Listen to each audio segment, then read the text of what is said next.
Welcome to my YouTube channel 02 pi classes. बच्चों आज हम लोग इंटरमीडिएट के भौतिक विज्ञान, ठीक है बच्चों। यहाँ पर हम लोग फिजिक्स का हम लोग जो बच्चों यहाँ पर मॉडल पेपर, ठीक है बच्चों, यहाँ पर हल करेंगे बच्चों, जो वेरी वेरी मोस्ट इंपॉर्टेंट रहेगा। ठीक है बच्चों, ये आपका पेपर रहेगा बच्चों। यहाँ पर आप देख सकते हैं, यहाँ पर खंड, यहाँ पर अ कर रहा है बच्चों, यहाँ पर इस तरह से दिया है, करा है यहाँ पर कि यहाँ पर क्वेश्चन देख सकते हैं बच्चों, जो वेरी वेरी मोस्ट इंपॉर्टेंट है परीक्षा की दृष्टि से। इस पेपर को अच्छे से अध्ययन करके जाइएगा बच्चों, ठीक है।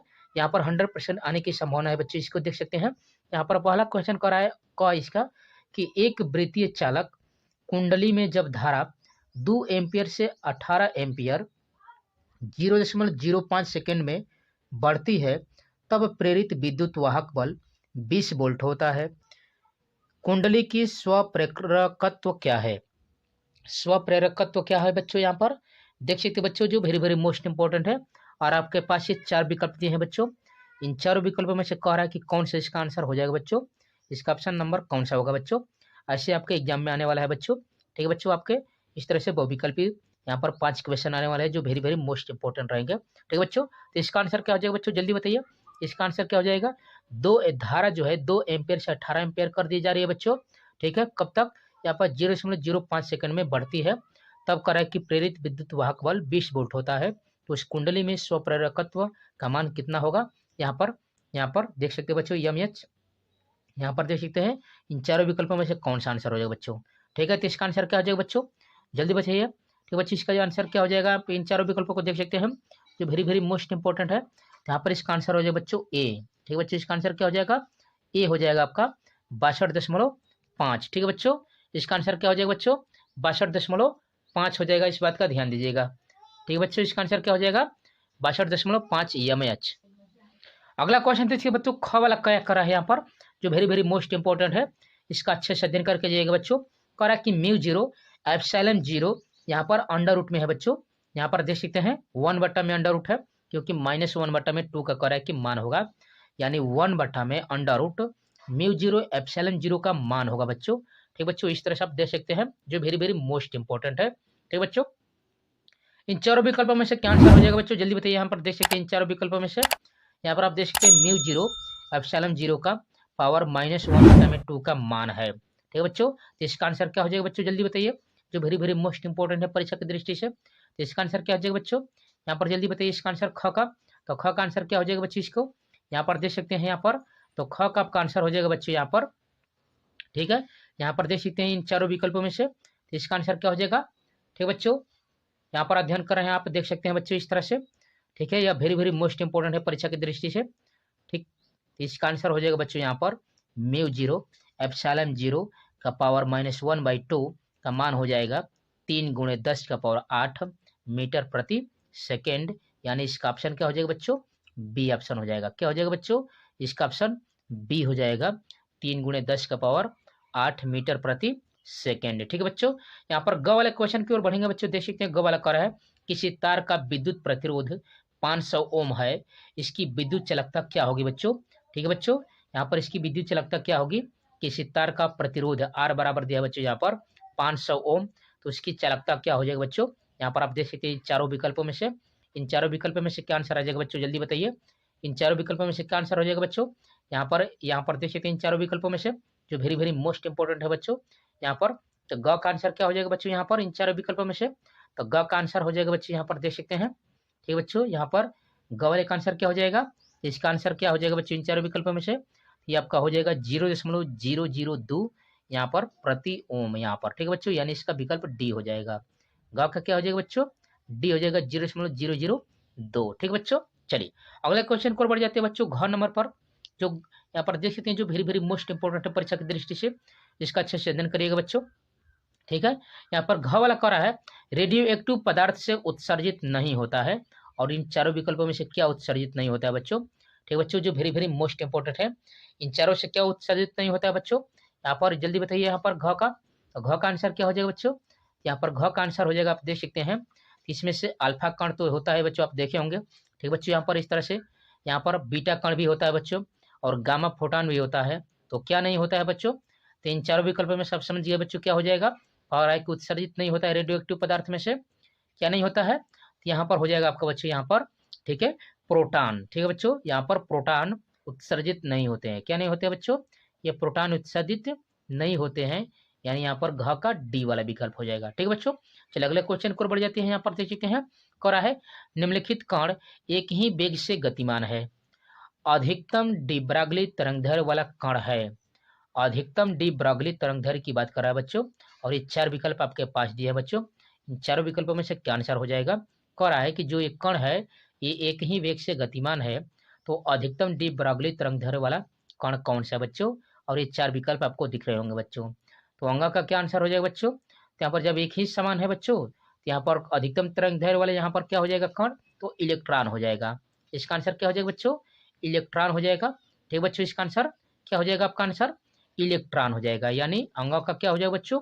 ए ऑप्शन हो जाएगा। ठीक है, चवाले पर बढ़ेंगे बच्चों, जहां पर देख सकते हैं जो वेरी वेरी मोस्ट इंपॉर्टेंट है बच्चों। ठीक है, वह कह रहा है वह पदार्थ जो किसी चुंबकीय क्षेत्र में रखने पर चुंबकीय क्षेत्र के विपरीत दिशा में क्षीण चुंबकन प्राप्त कर लेता है होता है बच्चों। यहाँ पर देख सकते हैं, और ये 4 विकल्प आपके पास है बच्चों। इन चारों विकल्पों में से कौन सा हो जाएगा? देख सकते बच्चों, कह रहा है कि वह पदार्थ जो किसी चुंबकीय क्षेत्र में रखने पर चुंबकीय क्षेत्र के विपरीत दिशा में क्षीण चुंबकन प्राप्त कर लेता है, क्या कहलाता है? इन चारों विकल्पों को आप देख सकते हैं बच्चों। इन चारों विकल्पों में से कौन सा आंसर हो जाएगा बच्चों? जल्दी बताइए, जो वेरी वेरी मोस्ट इंपॉर्टेंट है। तो इसका आंसर क्या हो जाएगा बच्चों? तो इसका आंसर हो जाएगा आपका प्रतिचुंबकीय पदार्थ होगा। वो क्या हो जाएगा बच्चों? यहाँ पर प्रतिचुंबकीय पदार्थ होगा। यहाँ पर देख सकते हैं यह प्रतिचुंबकीय पदार्थ होगा। ठीक है बच्चों, तो इस तरह से आपने देखा यहाँ पर वेरी वेरी मोस्ट इंपॉर्टेंट, यहाँ पर फिजिक्स के पोर्शन से, यहाँ पर क्लास 12 के फिजिक्स के पोर्शन से यहाँ पर ऐसे ही क्वेश्चन आने वाले हैं बच्चों। ठीक है, तो आप अध्ययन करना है बच्चों 02 पाई क्लासेज के चैनल पर। यहाँ पर 9, 10, 11, 12 के सभी विषयों की तैयारी फुल डिटेल और कंसेप्ट बाय कंसेप्ट कराई जा रही है बच्चों। इसलिए आप 02 पाई क्लासेज के परिवार से जुड़िए बच्चों।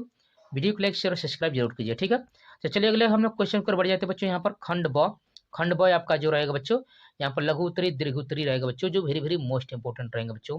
ठीक है, इनका अच्छे से अध्ययन करके जाइएगा। ठीक है, तो चलिए हम लोग निकालते हैं बच्चों। गॉस का प्रमेय क्या आता है? विद्युत क्षेत्र की तीव्रता की परिभाषा क्या होती है? विद्युत धारा और अनुगमन वेग के बीच संबंध क्या होता है बच्चों? इस तरह से हम देख सकते हैं, जो वेरी वेरी मोस्ट इंपॉर्टेंट है बच्चों, यहाँ पर खंड ब वाले क्वेश्चन से। ठीक है बच्चों, चलिए यहाँ पर हम लोग निकालते हैं। यहाँ पर देख सकते हैं क्वेश्चन देख सकते बच्चों, यहाँ पर करा है यहाँ पर 1 नंबर के लिए बहुविकल्प यहाँ पर क्वेश्चन है बच्चों, जो वेरी वेरी मोस्ट इंपॉर्टेंट है। विद्युत क्षेत्र की तीव्रता क्या होता है उसको परिभाषित कीजिए तथा इसका मात्रक लिखिए बच्चों। ठीक है, चलिए बच्चों हम लोग विद्युत क्षेत्र की तीव्रता को परिभाषित करते हैं। देख सकते हैं इसका आंसर करा है विद्युत क्षेत्र में किसी बिंदु पर रखे परीक्षण यहाँ पर आवेश पर लगने वाले बल तथा परीक्षण आवेश के मान की निष्पत्ति को उस बिंदु पर विद्युत क्षेत्र की तीव्रता कहते हैं। इसे कैपिटल ई से प्रदर्शित करते हैं बच्चों। ई बराबर वेक्टर ई बराबर होता है एफ बट्टा में Q0। ठीक है बच्चों, यहाँ पर आप देख सकते हैं विद्युत क्षेत्र में किसी बिंदु पर रखे परीक्षण आवेश पर लगने वाले बल तथा परीक्षण आवेश के मान की निष्पत्ति को उस बिंदु पर विद्युत क्षेत्र की तीव्रता कहते हैं। और इसका मात्रक क्या होता है बच्चों? न्यूटन प्रति कूलाम। क्या होता है बच्चों इसका मात्रक? न्यूटन प्रति कूलाम होता है बच्चों, जो वेरी वेरी मोस्ट इंपॉर्टेंट है। ठीक है बच्चों, चलिए अगले क्वेश्चन को बढ़ जाते हैं हम लोग बच्चों। गॉस का प्रमेय देखते हैं। ठीक है बच्चों, जो हर साल आने वाला है बच्चों यह क्वेश्चन। ठीक है बच्चों, इसलिए आप अच्छे से इसका अध्ययन करिएगा बच्चों, जो वेरी वेरी मोस्ट इंपॉर्टेंट है। ठीक है, बोर्ड परीक्षाओं की दृष्टि से। ठीक है, देखिए बच्चों यहाँ पर इस तरह से कह रहा है स्थिर वैद्युत में गॉस का प्रमेय क्या है बच्चों, जो वेरी वेरी मोस्ट इंपॉर्टेंट है। आप देख सकते बच्चों, लगातार पूछा जा चुका है। या कह रहा है कि सिद्ध कीजिए कि किसी बंद पृष्ठ से गुजरने वाला वैद्युत फ्लक्स फाई उस पृष्ठ द्वारा परिबद्ध कुल आवेश Q का 1/एप्सिलॉन गुना होता है, जहां एप्सिलॉन 0 या एप्सिलॉन नॉट मुक्त आकाश की वैद्युतशीलता है। देख सकते बच्चों 2016 में 2020 में पूछा जा चुका है। आगे देख सकते हैं बच्चों, वेरी वेरी मोस्ट इंपोर्टेंट करा है। गॉस प्रमेय लिखिए। सिद्ध कीजिए कि किसी बंद पृष्ठ से गुजरने वाला यहाँ पर नेट वैद्युत फ्लक्स फाइस उस यहाँ पर पृष्ठ द्वारा परिबद्ध कुल आवेश Q का 1/एप्सिलॉन गुना होता है, जहां Q0 मुक्त आकाश की वैद्युतशीलता है। यह करके दिया है कि वैद्युत स्थितिकी में गॉस की प्रमेय लिखी है तथा इसको सिद्ध कीजिए। ठीक है बच्चों, या ऐसे लिख सकते हैं यहाँ पर स्थिर वैद्युतिकी में गॉस के नियम का उल्लेख कीजिए, जो वेरी वेरी मोस्ट इंपॉर्टेंट है। तो यहाँ पर हम लोग देखते हैं बच्चों इसका आंसर कैसे लिखेंगे। ठीक है, यहाँ पर गॉस का थ्योरम क्या है बच्चों, गॉस का प्रमेय क्या है, तो लिखेंगे गॉस की प्रमेय विद्युत क्षेत्र के कारण किसी बंद पृष्ठ से निर्गत वैद्युत फ्लक्स तथा उस पृष्ठ से ठीक है, उस पृष्ठ से परिबद्ध कुल वैद्युत आवेश के बीच संबंध व्यक्त करता है। इस नियम के अनुसार देख सकते हैं बच्चों, किसी वैद्युत क्षेत्र में स्थित बंद पृष्ठ से निर्गत संपूर्ण वैद्युत फ्लक्स का मान उस पृष्ठ द्वारा परिबद्ध कुल आवेश का 1/ε गुना होता है बच्चों। ठीक है, इस तरह से आप देख सकते हैं। यहाँ पर फिर देख लीजिए बच्चों, इसका अच्छे से याद करिए बच्चों। करा है किसी वैद्युत क्षेत्र में स्थित बंद पृष्ठ से निर्गत संपूर्ण वैद्युत फ्लक्स का मान उस पृष्ठ द्वारा परिबद्ध कुल आवेश का 1/ε गुना होता है। यानी phi E equal to integration, यहाँ पर नॉट इक्वल टू, यहाँ पर देख सकते हैं इंटीग्रेशन, यहाँ पर 0 लिखा है बच्चों, यहाँ पर ए इंटू डी ए, या यह हो जाएगा एप्सिलॉन, यहाँ पर फाई ई इक्वल टू होता है 1/ε0 क्यू, जहाँ ε0 वाई और निर्वात की क्या है बच्चों, वैद्युतशीलता है। और इस तरह से आप चित्र देख सकते हैं बच्चों, इस तरह से आप इसको हम लोग प्रूव कर सकते हैं। यहाँ पर यह गॉसियन, यहाँ पर देख सकते हैं इस तरह से आपका बनाया गया है। यह प्लस क्यू आवेश है और यहाँ पर इस तरह से इसे यहाँ पर त्रिज्या लिया गया है, और यहाँ पर देख सकते हैं बच्चों, यह यहाँ पर डी डब्ल्यू के रूप में लिया गया है। यह ओ बिंदु है, यहाँ से एक निर्गत पृष्ठ निकाला गया बच्चों, और यहाँ पर कोण खींचा गया जो थीटा है, और ये डी इस तरह से देख सकते हैं, इसको एन माना गया है और इसको ई माना गया है, यह ए है। तो देख सकते हैं इसका प्रूफ देख सकते हैं बच्चों।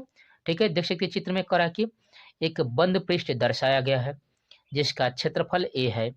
बंद पृष्ठ में किसी बिंदु ओ पर एक बिंदु आवेश प्लस क्यू रखा है।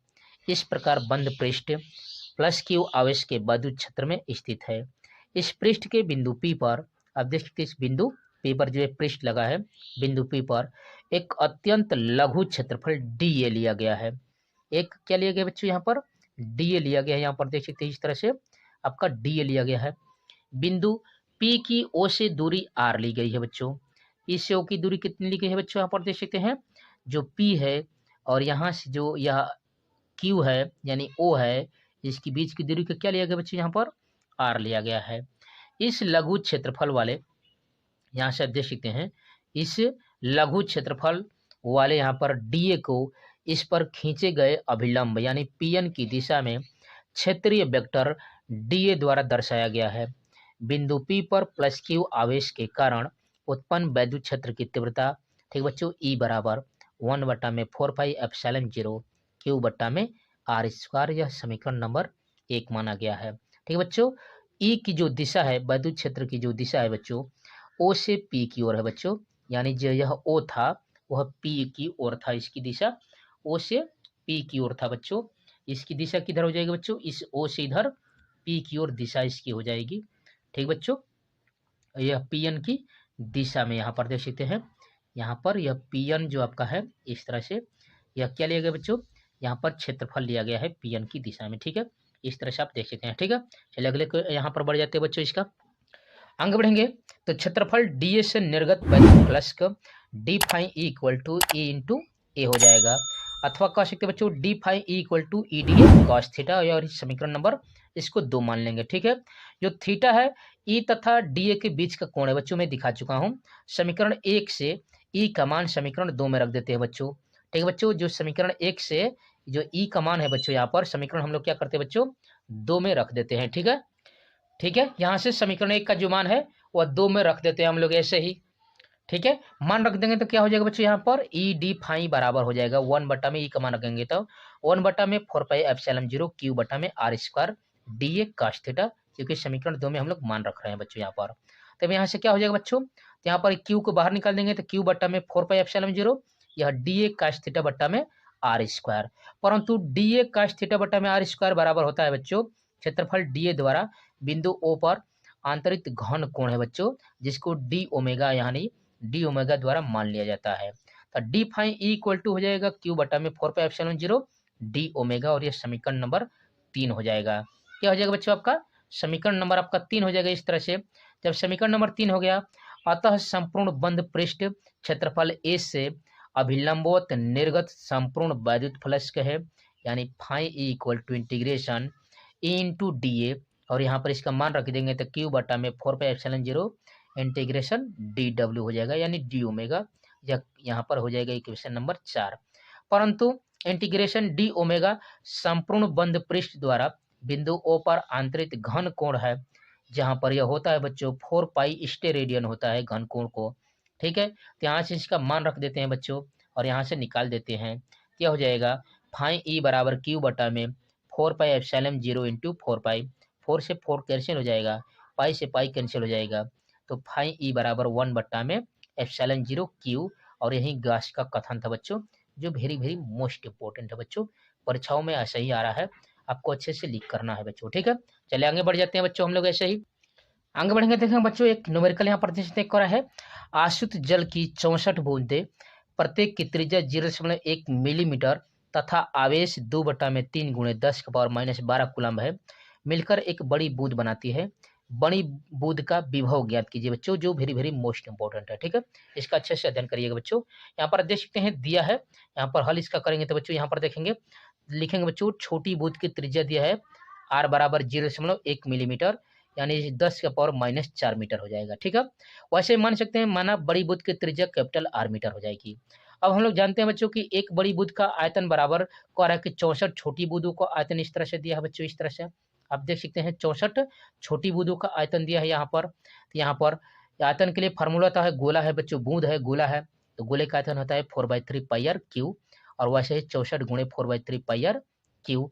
यह तो कैंसिल हो जाएगा बच्चों, इस तरह से पाई से पाई कैंसिल हो जाएगा, यहाँ पर बच जाएगा बच्चों, यहाँ पर r बराबर r क्यू बराबर लिख सकते हैं बच्चों 64 यहाँ पर गुणे यहाँ पर r क्यू, यहाँ पर स्मॉल r क्यू। तो इसका घनमूल निकालेंगे बच्चों, यहाँ पर जो r का क्यू था इधर लेकर आएंगे तो यहाँ पर हो जाएगा 1/3 हो जाएगा, ठीक है। 64 r का क्यू का पावर 1/3 इक्वल टू आप लिख सकते हैं इस तरह से, इसको लिख सकते हैं। यहाँ पर देख सकते हैं बच्चों 64 का घनमूल निकालेंगे तो 4, और r क्यू का घनमूल निकालेंगे तो r हो जाएगा, ठीक है बच्चों। और r का मान दिया है कितना, तो 4 गुणे 10 का पावर यहाँ पर देख सकते हैं r स्मॉल r का मान दिया था 10 का पावर -4 मीटर हो जाएगा।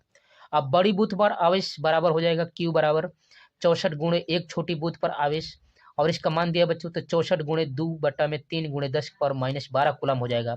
तो बड़ी बूथ का विभव बराबर क्या हो जाएगा बच्चों, तो बड़ी बूथ का विभव बराबर हो जाएगा v बराबर 1 बटा में, यहाँ से देख सकते हैं इस तरह से बड़ी बूथ का विभव v बराबर 1 बटा में 4 पाई एप्सिलॉन 0 क्यू बटा में r, और यहाँ पर आप मान सभी को रख देंगे बच्चों। यहाँ पर देख सकते हैं इसका मान होता है 4 पाई एप्सिलॉन 0 का यहाँ पर 9 गुणे 10 का पावर यहाँ पर 9 गुणे इसका मान रख दीजिए 64 गुणे 2/3 गुणे 10 का पावर -12, और r बराबर अपने निकाला बच्चों 4 गुणे 10 का पावर -4। और इसका सोल्यूशन निकालेंगे तो कितना आ जाएगा बच्चों, यहाँ पर आप देख सकते हैं। तो इसका सोल्यूशन कितना हो जाएगा, जो वेरी वेरी मोस्ट इंपॉर्टेंट है बच्चों, यहाँ पर देख सकते हैं। तो इसका आपका सोल्यूशन हो जाएगा 960 वोल्ट, ठीक बच्चों। तो यहाँ पर आपने देखा एक न्यूमेरिकल जो वेरी वेरी मोस्ट इंपॉर्टेंट था, ठीक बच्चों। तो आप अध्ययन कर रहे हैं बच्चों 02 पाई क्लासेज के चैनल पर, यहाँ पर 9, 10, 11, 12 के सभी विषयों की तैयारी फुल डिटेल और कंसेप्ट बाय कंसेप्ट कराई जा रही है बच्चों। इसलिए आप 02 पाई क्लासेज के पूर्व से जुड़िए बच्चों। वीडियो को लाइक शेयर सब्सक्राइब जरूर कीजिए, ठीक है। आगे बढ़ेंगे बच्चों, देख सकते हैं यहाँ पर कह रहा है, यहाँ पर वैद्युत विभव को परिभाषित कीजिए तथा इसका बीमा लिखिए बच्चों, जो वेरी वेरी मोस्ट इंपॉर्टेंट है। तो वैद्युत विभव क्या होता है बच्चों, देखते हैं यहाँ पर वैद्युत विभव कह रहा है कि वैद्युत क्षेत्र में किसी बिंदु पर वैद्युत विभव भी परीक्षण आवेश प्लस Q0 को अनंत से उस बिंदु तक लाने में किया गया कार्य यानी W तथा परीक्षण आवेश के मान की निष्पत्ति के बराबर होता है, ठीक है बच्चों। जो भी होता है यहाँ पर वैद्युत विभव, वह यहाँ पर किए गए कार्य तथा परीक्षण आवेश के मान की निष्पत्ति को ही हम लोग क्या कहते हैं बच्चों, वैद्युत विभव कहते हैं, ठीक है बच्चों। यहाँ पर देख सकते हैं, तो यहाँ से क्या हो जाएगा बच्चों, V बराबर W बटा में Q0 जूल प्रति कूलम, या जूल प्रति कूलम को ही क्या बोल दिया जाता है बच्चों, बोल्ट बोला जाता है। अब कह रहा है कि वैद्युत विभव की बीमा क्या हो जाएगा बच्चों, तो यहाँ से देख सकते हैं बोल्ट बराबर, यहाँ से देख सकते हैं बच्चों जूल बटा में कूलम। यहाँ पर जूल का क्या होता है बच्चों, तो देख सकते हैं इसको हम लोग लिख सकते हैं न्यूटन प्रति, यहाँ पर न्यूटन इंटू मीटर, और कूलम को लिख सकते हैं एम्पियर इंटू सेकेंड, ठीक है। तो यहाँ से न्यूटन को क्या लिख सकते हैं, तो इस तरह से लिख सकते हैं किग्रा मीटर इंटू सेकेंड का इस यहाँ पर स्क्वायर का इनवर्स और इंटू मीटर, ठीक है, बट्टा में एम्पियर इंटू सेकेंड, ठीक है। यहाँ से हल करेंगे तो क्या हो जाएगा, इसका आंसर क्या हो जाएगा, यहाँ पर इसका बीमा तक किग्रा मीटर स्क्वायर इंटू सेकेंड पर -3 इंटू एम्पियर पर -1, यानी इसका बीमा हो जाएगा ml स्क्वायर टी पर -3 और a का पावर -1, ठीक है बच्चों। इस तरह से आपकी बीमा हो जाएगी, यह तो वेरी वेरी मोस्ट इंपॉर्टेंट है, ठीक है बच्चों।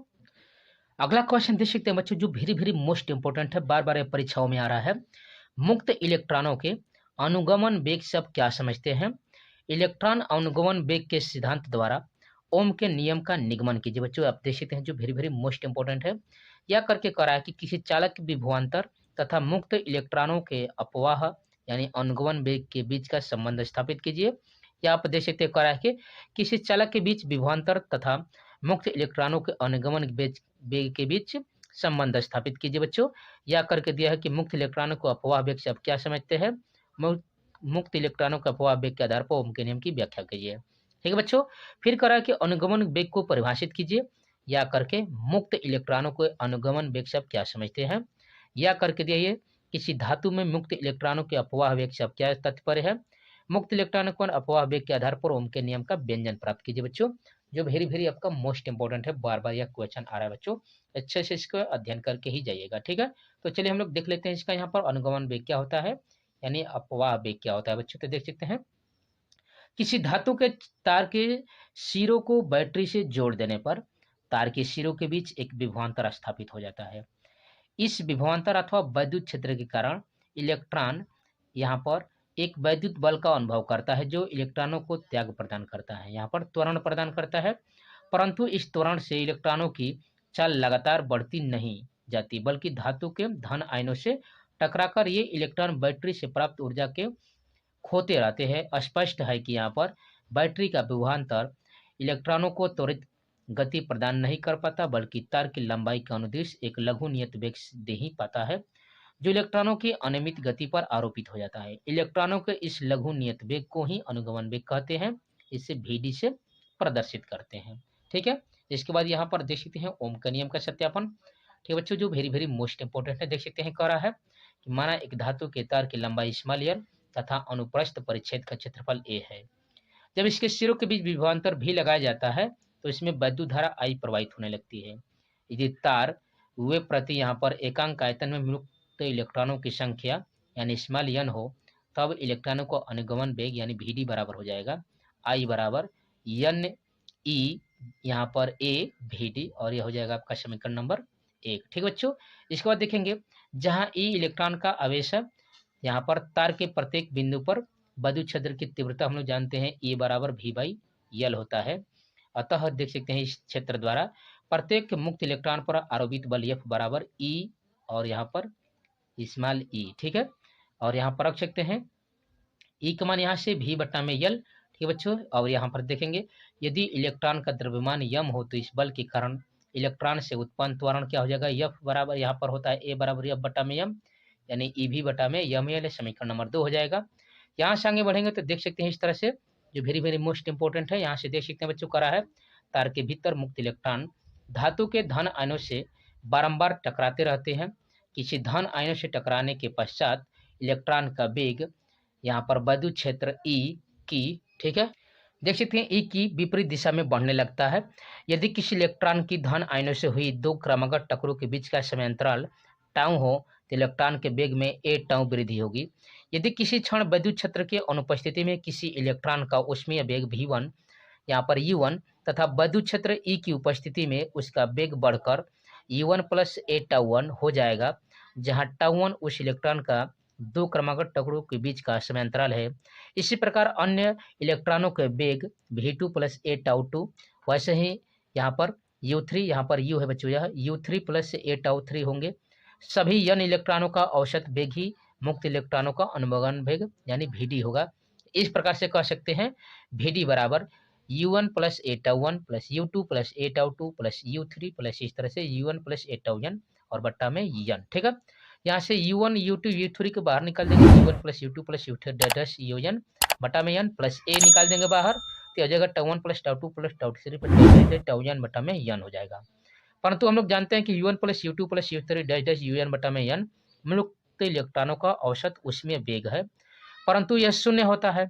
अतः टाउ1 + टाउ2 + टाउ n बटा में n बराबर टाउ इलेक्ट्रॉनों के दो क्रमागत टुकड़ों के बीच का औसत समय अंतराल है, जिसे श्रांति काल कहा जाता है। बच्चों यहाँ पर तो VD बराबर a प्लस यहाँ पर 0 + a टाउ अथवा VD बराबर a टाउ हो जाएगा और यह समीकरण नंबर 3 हो जाएगा। समीकरण 2 से a का मान समीकरण 3 में रख दीजिए तो VD बराबर EV बटा में ml इंटू टाउ अथवा VD बराबर E V टाउ बटा में ml। ठीक है, यदि तार में मुक्त इलेक्ट्रॉनों का अनुगमन में VD तथा तार के सिरों के बीच विभवांतर भी हो तो क्या हो जाएगा, VD का यह मान समीकरण 1 में रख दीजिए। तो I बराबर क्या हो जाएगा, NEA EV टाउ बटा में ML, या I बराबर NE स्क्वायर टाउ बटा में M A बटा में LV, और V बटा में I बराबर हो जाएगा M बटा में NE स्क्वायर टाउ L बटा में A। अब यहाँ से देख सकते हैं, यहाँ पर करें कि M बटा में NE स्क्वायर टाउ A यहाँ पर इंटू L बटा में A एक निश्चित ताप पर दिए गए एक नियतांक है जिसे तार का प्रतिरोध कहते हैं, अर्थात इस तरह से देख सकते हैं R बराबर ML बटा में NE स्क्वायर टाउ A, और V बटा में I बराबर आप जानते हैं बच्चों, और यही नियम होता है ओम का, जो वेरी वेरी मोस्ट इंपॉर्टेंट है। ठीक है बच्चों, अगला क्वेश्चन देख सकते हैं बच्चों, जो वेरी वेरी मोस्ट इंपॉर्टेंट आप देख सकते हैं, करा कि फैराडे के विद्युत चुंबकीय प्रेरण संबंधी नियमों को लिखिए। यहाँ पर देख सकते हैं बच्चों, फैराडे के विद्युत चुंबकीय प्रेरण के नियम क्या है। तो फैराडे ने विद्युत चुंबकीय प्रेरण के नियम के 2 नियम दिए थे बच्चों, जो वेरी वेरी मोस्ट इंपॉर्टेंट नियम थे। पहला नियम है, जब किसी परिपथ से बंध चुंबकीय फ्लक्स में परिवर्तन होता है तो इसमें एक विद्युत वाहक बल उत्पन्न हो जाता है। यदि परिपथ बंद है तो इसमें प्रेरित धारा बहने लगती है। यह धारा तो केवल तभी तक बहती है जब तक कि चुंबकीय फ्लक्स में परिवर्तन होता रहता है। ठीक है, द्वितीय नियम देख सकते हैं, करा कि प्रेरित विद्युत वाहक बल चुंबकीय फ्लक्स के परिवर्तन की ऋणात्मक दर के बराबर होता है।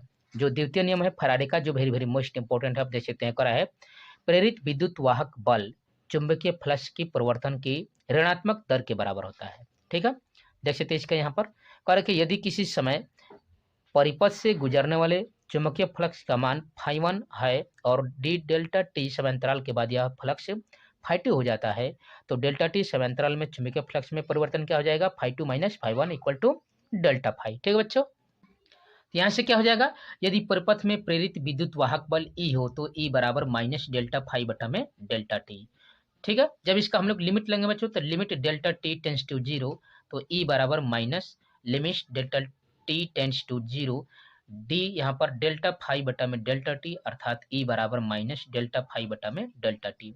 ऋणात्मक चिन्ह यह प्रदर्शित करता है कि विद्युत वाहक बल चुंबकीय फ्लक्स में परिवर्तन का विरोध करता है, और यही लेंज का नियम होता है। यदि चुंबकीय फ्लक्स में परिवर्तन की दर वेबर प्रति सेकंड मिले तो प्रेरित विद्युत वाहक बल वोल्ट में होगा।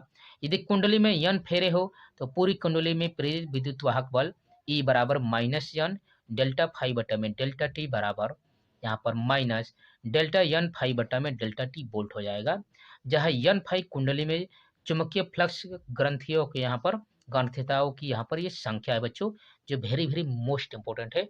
इसको आप अच्छे से अध्ययन करके ही जाइएगा। ठीक है बच्चों, तो आप अध्ययन कर रहे हैं बच्चों 02 पाई क्लासेज के चैनल पर। यहाँ पर 9, 10, 11, 12 के सभी विषयों की तैयारी फुल डिटेल और कंसेप्ट कराई जा रही है बच्चों। इसलिए आप 02 पाई क्लासेज के पूर्वक से जुड़िए बच्चों। वीडियो को लाइक शेयर सब्सक्राइब जरूर कीजिए। ठीक है, चलिए अगले क्वेश्चन को बढ़ जाते हैं बच्चों, जो वेरी वेरी मोस्ट इंपॉर्टेंट है यहाँ पर परीक्षाओं की दृष्टि से।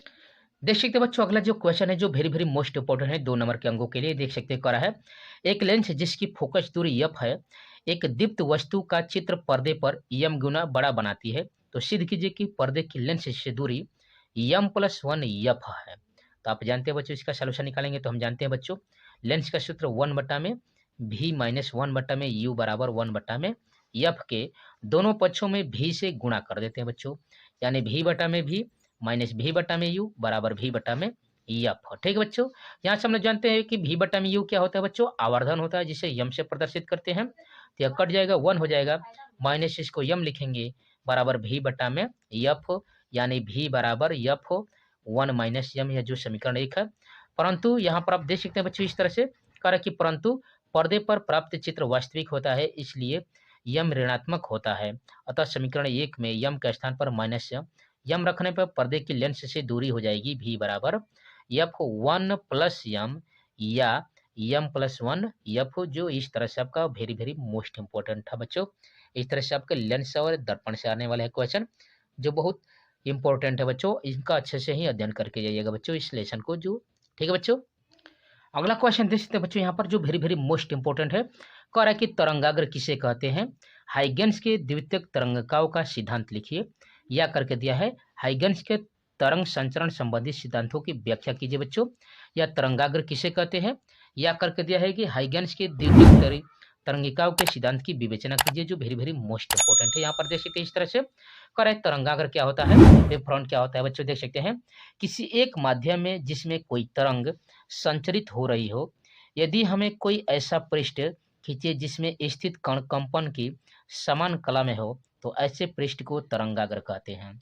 समांग माध्यम में किसी तरंग का तरंगाग्र सदैव तरंग संचरण की दिशा में के लंबवत होता है। अतः तरंगाग्र के लंबवत खींची गई रेखा तरंग के चलने की दिशा को व्यक्त करती है। इसको ही किरण यहाँ पर कहते हैं। तरंगाग्र विधि यहाँ पर विविध आकृतियों के रूप में होते हैं। ठीक है, अब यहाँ से देख सकते बच्चों, यहाँ पर हाइगन्स की यहाँ पर तरंगिका सिद्धांत क्या होती है बच्चों। ठीक है बच्चों, यहाँ पर देख सकते हैं करा है। पहला नियम इनका क्या है कि जब कोई कंपन स्रोत तरंगे उत्पन्न करता है तो उसके चारों ओर यहाँ पर माध्यम यानी ईथर के कण कंपन करने लगते हैं।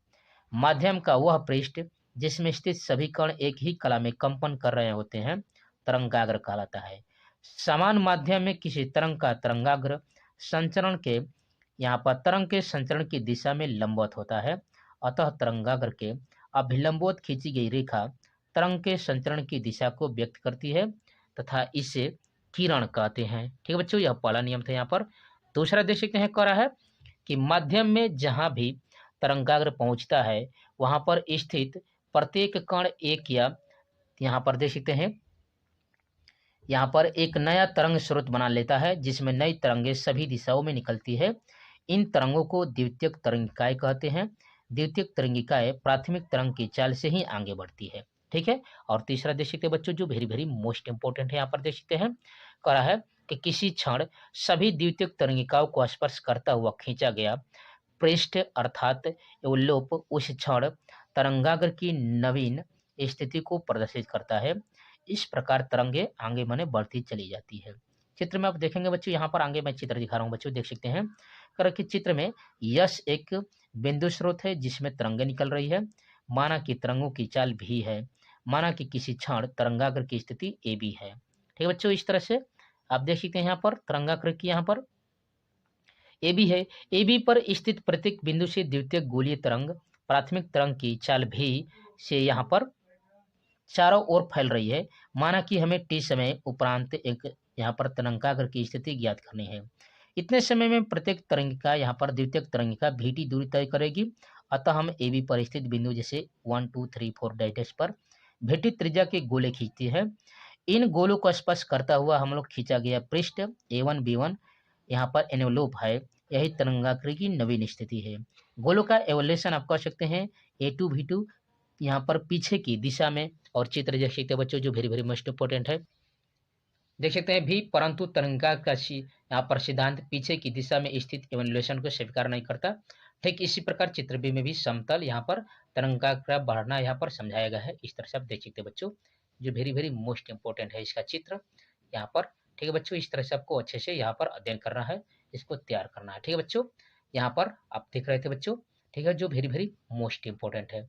ठीक है, यहाँ पर आपका यहाँ पर हुआ। ठीक है बच्चों, चलिए आगे बढ़ जाते हैं हम लोग, ऐसे ही एक न्यूमेरिकल हल कर लेते हैं। प्रश्न देख सकते हैं बच्चों जो वेरी वेरी मोस्ट इंपोर्टेंट है।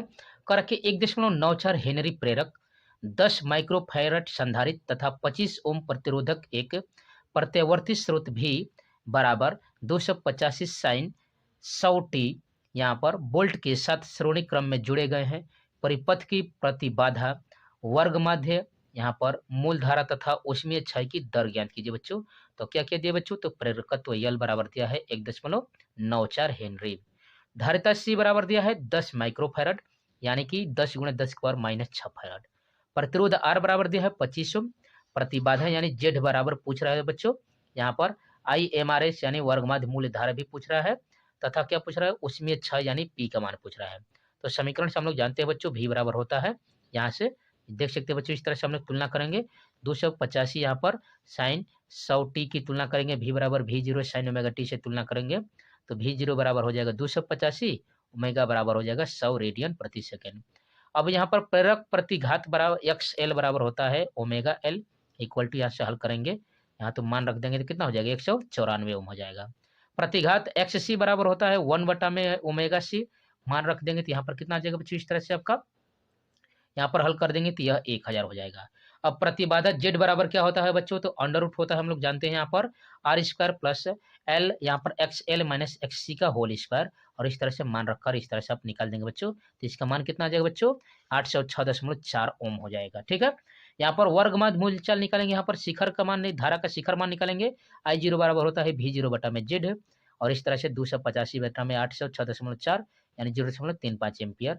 वर्ग मध्य मूल धारा बराबर IRMS बराबर होता है I0 बटा में अंडर रूट 2, यहाँ पर मान रख देंगे तो इस तरह से। और उसमें 6 क्या हो जाएगा P बराबर बच्चों, तो आई स्क्वायर RMS इंटू आर, और इस तरह से आपका हो जाएगा 156। ठीक बच्चों, तो आप अध्ययन कर रहे थे 02 पाई क्लासेज के चैनल पर। ठीक है बच्चों, तो thanks for watching my video.